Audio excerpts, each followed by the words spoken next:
नमस्कार, आप देख रहे हैं जन सुधारक टाइम। क्या आप भी झड़ते बालों की से परेशान हैं? तब आज का ये इंटरव्यू आपको आपके बालों की सुरक्षा के लिए एक नई दिशा देगा। क्योंकि आज हमारे बीच हैं सूक्ष्म क्लिनिक के डॉक्टर कौशिंदर वत्स, जिन्होंने स्किन में एमबीबीएस तथा एमडी की है तथा दिल्ली के जाने माने हॉस्पिटल हेडगेवार तथा हिंदूराव हॉस्पिटल में सेवा कर चुके हैं। अब यमुना बिहार क्षेत्र में लोगों को अपनी सेवा दे रहे हैं। तब देर ना करते हुए सीधी बात डॉक्टर साहब के साथ। आइए देखते हैं एक रिपोर्ट। पहले मैं आपके बारे में जानना चाहूँगा, अपने बारे में। हाँ, नमस्कार, मेरा नाम कौशिंदर वत्स है। मैं यहाँ पे 1.5 साल से प्रैक्टिस कर रहा हूँ। मैंने एमबीबीएस एमडी की है स्किन में। जी। उसके बाद मैंने हेडगेवार हॉस्पिटल, जो दिल्ली गवर्नमेंट का हॉस्पिटल है, करकरडूमा में, फिर हिंदूराव हॉस्पिटल में काम किया है। फिर मैंने यहाँ पे अपना क्लिनिक अभी खोला हुआ है और यहाँ पे यमुना विहार भजनपुरा, क्योंकि मेरा घर यहीं पे है, तो इसीलिए यहाँ के लोगों की सेवा करने के लिए मैंने अभी यहाँ पे अपना क्लिनिक खोला हुआ है। अच्छा, जो आजकल जो हेयर फॉल की बहुत ज़्यादा प्रॉब्लम चल रही है, जी। जहाँ भी देखो, फीमेल हो या मेल हो, बहुत ज़्यादा हेयर फॉल हो रहा है। उसका रीज़न सर क्या हो सकता है? रीजंस उसके काफ़ी सारे हैं, पर सबसे बड़ी बात यह है, अब जो हमारी जनरेशन है, अब जैसे लोग हैं, अब लोग अपनी लुक्स को लेके कॉन्शियस ज़्यादा हो गए हैं। जी। ऐसा नहीं है पहले नहीं होता था, जी। पर आज की डेट में सबको अच्छा दिखना है और ये अच्छी बात भी है, जी। इसमें कुछ गलत नहीं है। तो अब इन लोगों के लिए लोग कॉन्शियस ज़्यादा हो गए हैं। जी। तो इसलिए इन सब चीज़ों से परेशानी भी बढ़ गई है। इन सब चीज़ों से डिप्रेशन होना बहुत ज़्यादा बढ़ गया है। जी। लोगों को, औरों को टोकना बढ़ गया है। जी। इससे इन लोगों, इन ट्रीटमेंट्स की डिमांड काफ़ी ज़्यादा बढ़ गई है। जी। तो इसके लिए आपने जैसे कोई पेशेंट है, बहुत ज़्यादा बाल गिर रहे हैं उसके, और वो बहुत डिप्रेशन में भी चला जाता है, तो डिप्रेशन में ऐसी जो मिसगाइड हो गए हैं, जगह-जगह बहुत सारे क्लिनिक हैं, वहाँ जाते हैं, दवाई लेते हैं, लेकिन उसका भी कोई असर नहीं होता। आखिरकार वो बोल देते हैं कि क्लिनिक बेकार है, यहाँ से कोई फ़ायदा नहीं होता। हार करके वो थक जाते हैं, वो कहते हैं कि अब जो है बाल मेरे रुकेंगे ही नहीं।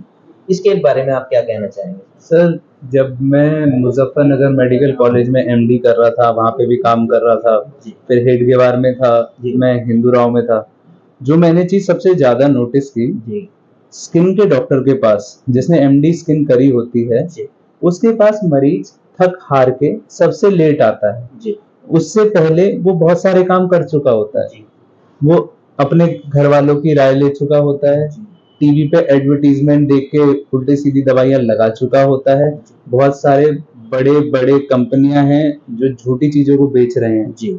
उनसे कुछ नहीं होता है कि इनसे बाल उग जाएंगे तुम्हारे, ये तेल लगाइए, वो लगाइए। उन सब के चक्करों में पड़ता है। फिर उसके रिश्तेदार उसे ज्ञान देते हैं, वो उन जगह जाता है। फिर छोटे-मोटे आस-पास डकिया-लूसी, झोला छाप डॉक्टर्स के पास जाता है, जो गली के आस-पास सबसे ज़्यादा बैठे होते हैं। फिर सबसे अगर थोड़े पढ़े-लिखे लोग हैं, तो इंटरनेट पे ही जाके बहुत टाइम तक अपना टाइम खराब करता है। फिर वो हमारे पास आता है। हेयर लॉस की भी बहुत सारी स्टेजेस हैं। ऐसा नहीं है फर्स्ट स्टेज है, सेकंड है, थर्ड है, फोर्थ है, फिफ्थ है, सिक्स्थ है। हमारे पास अगर कोई पेशेंट पहली स्टेजेस में ही आ जाए, तो हमारे लिए और उसके लिए, दोनों के लिए आसान रहेगा। पर मोस्टली जो पेशेंट आता है वो लेट स्टेज में आ रहा है। लेट स्टेज में? हाँ, क्योंकि हम तक पहुंचने से पहले उसे शायद या तो पता ही नहीं था कि हेयर को ट्रीट असलियत में करता कौन है। उन्हें नहीं पता होता कि एमबीबीएस के बाद एक एमडी नाम की चीज होती है, जो बनी ही उनके लिए है, उन बीमारियों के लिए ही बनी है। तो हम तक पहुंचता ही बहुत लेट है। सर, जैसे आपने टीवी का नाम लिया, टीवी पे देखा गया है बहुत सारे हेयर ऑयल लोग बेच रहे हैं, और बहुत ज्यादा एमआरपी है उनका, जो रेट भी बहुत ज्यादा है, और वो गारंटी देते हैं, बहुत लंबे लंबे बाल दिखाते हैं लोगों को और कहते हैं कि मेरे बाल इससे बढ़ गए इतना ज्यादा। उसके बारे में आप क्या, ऐसी जो चल रहा है, क्या वास्तविकता सच है या नहीं है? बीमार आदमी होता है ना जो, उस बीमार आदमी को तिनके की उम्मीद भी मिल जाती है ना। मैं खुद डॉक्टर हूँ, पर अगर कल को मुझे भी कुछ ऐसा हो जाए और मुझे कोई इस तरह की बीमारी हो ना, तो आदमी की जो मेंटेलिटी रहती है वो तिनके के पीछे भी भागता है। क्योंकि जो बीमारी होती है वही झेल रहा होता है। तो ये जो आसपास की चारों ओर की दुनिया बनी है ना, ये गिद्ध की तरह बस उसका इस्तेमाल करना चाह रही होती है जी कि उससे कैसे अपना बिजनेस बना लें। जी कि मान लो उन चीजों से बाल तो नहीं आने, पर उनकी जो कंपनियां चल रही हैं वो इसलिए चल रही है कि कम से कम ट्राई तो एक ना एक परेशान आदमी एक ना एक बार कर ही लेगा हमारे। जी जी जी बाल उनके तब भी नहीं आते, जी पर हाँ वो कंपनी इसलिए चलती रहती है कि वो मजबूर आदमी, क्योंकि वो दुखी है, वो एक ना एक बार इन्हें ट्राई कर लेता है। जी। तो अगर किसी को हेयर की बहुत ज्यादा प्रॉब्लम है तो उसके लिए आप क्या सुझाव देना चाहेंगे? पहली चीज कि इस चीज को दिल पे ना लगाएं। जी अगर क्या होता है, किसी को शुगर है, जी। किसी को हाइपरटेंशन है जिसमें बीपी बढ़ता है, जी जी ये चीजें ना अगर एक लेवल से ऊपर पहुंच जाती हैं तो ये जानलेवा भी हैं। जी पर आदमी को इन चीजों से फर्क नहीं पड़ता, क्योंकि वो अपने घर में छुप के दवाई खा सकता है, जी जी उसे किसी को दिखाना नहीं पड़ता। स्किन की सबसे बड़ी दिक्कत ये है कि वो दिखती है। दिखती है। अब आप सोचिए, आपको कोई बीमारी और आपके बाल नहीं है, जी। ये तो हम इंसानों का नेचर बुरा है जी। कि हम किसी को इस चीज पे परेशान करते हैं। जी, जी। हम आसपास के लोगों को चिढ़ा देते हैं जी, इन बातों जी, पे। सबसे पहली चीज, जब ये समाज थोड़ा बदलेगा तो ये चीज वैसे ही छोटी हो जाएगी। जी आप सोचिए ना, मेरे अगर बाल ना हो तो मेरी शरीर पे कोई फर्क नहीं पड़ता, जी, मैं जी। तब भी अच्छे से काम कर पा रहा हूँ, कुछ नहीं है। ये सोच पहले इंसान लोग थोड़ा बदलें। जी दूसरा, अगर ऐसी कोई भी दिक्कत होती है तो स्किन के डॉक्टर के पास जाएं। जी तीसरा, 80% इसका कारण जेनेटिक्स होता है। जी 20% में बहुत चीजें आती हैं, जी। कोई बहुत सारे विटामिन की कमी भी एक कारण होती है, औरतों के अंदर थायराइड होता है, खून में कमी होना होता है, इस तरह के बहुत सारे कारण हैं। तो हर मरीज की अप्रोच अलग होती है। जी जिसका जेनेटिक है उसका हमें उस तरीके से ट्रीटमेंट करना पड़ेगा। जिस स्टेज में वो आया है, हर स्टेज का ट्रीटमेंट अलग है। जी। ऐसा तो है ही नहीं कि सबके लिए आप एक तेल बना दोगे सब पे काम करेगा। जी हर स्टेज का अलग इलाज है, अच्छा हर दिक्कत का अलग इलाज है। औरतों में भी दिक्कत इतनी ज्यादा बढ़ चुकी है, जी, जी। औरतों के अंदर 10 कारण है। जब कोई औरत माँ बनती है, उसकी डिलीवरी होती है, उसके बाद उसका हेयर फॉल होता है, इसका अलग कारण है, इसकी दवाइयां अलग चलेंगी। जी किसी को अगर ये थायराइड का इश्यू है, उसमें हेयर फॉल मिलेगा, उनकी दवाइयां अलग तरीके से चलेंगी। जी तो सबके लिए एक यूनिफॉर्म ट्रीटमेंट है ही नहीं। जी सबका सबका ट्रीटमेंट अलग रहेगा, सबके लिए अप्रोच अलग रहेगी। मरीज को बस इतना करना है कि किसी भी स्किन के डॉक्टर के पास जाए, जी चाहे वो प्राइवेट में जाए जी। या सरकारी में जाए, जी पर आदमी डिग्री देख के जाए जी कि जिसने एमडी स्किन कर रखी हो, एमडी डर्मेटोलॉजी लिखा हो, एमडी लिखा हो, या डीएनबी लिखा हो, या डीवीडी लिखा हो, जी। उनके पास जाए। सर इसमें जैसे क्वालिफिकेशन की अगर बात आती है कि आप क्वालिफाइड होने चाहिए उसके लिए, लेकिन बहुत सारे डॉक्टर्स ऐसे भी हैं जो क्वालिफाइड हैं लेकिन उसका ट्रीटमेंट सही तरीके से नहीं कर पा रहे, क्योंकि जैसे आपने देखा होगा स्कूल में बहुत सारे स्टूडेंट पढ़ते हैं, बहुत सारे लोग डिग्री लेते हैं, लेकिन सक्सेस कुछ ही लोग हो पाते हैं।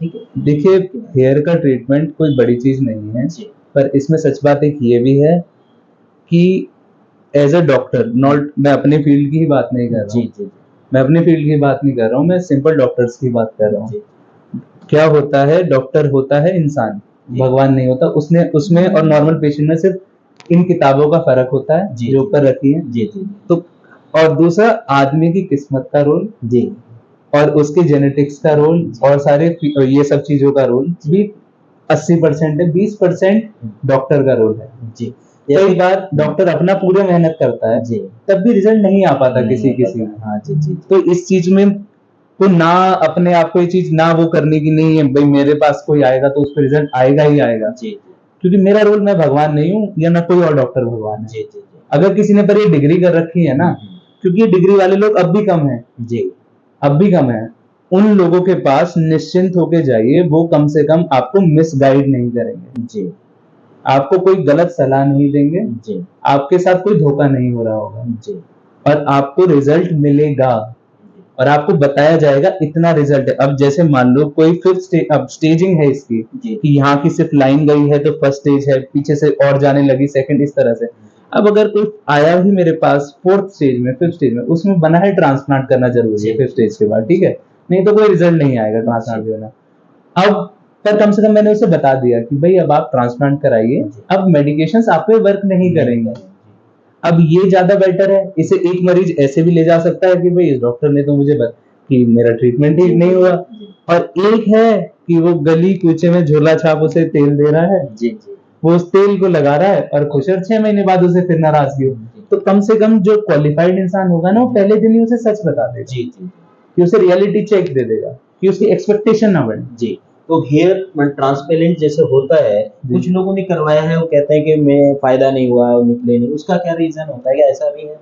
उसका रीजन सिंपल सा है कि हेयर ट्रांसप्लांट स्किन के डॉक्टर्स के अलावा बहुत लोग करने लगे हैं। अच्छा। छोटे मोटे ना कोर्सेज होने लग गए हैं, जिसके बाद से बहुत बेरोजगार जनता, जो डेंटिस्ट है या आयुर्वेद की डॉक्टर थी, ये सब ने छोटा मोटा कहीं से कुछ सीख लिया।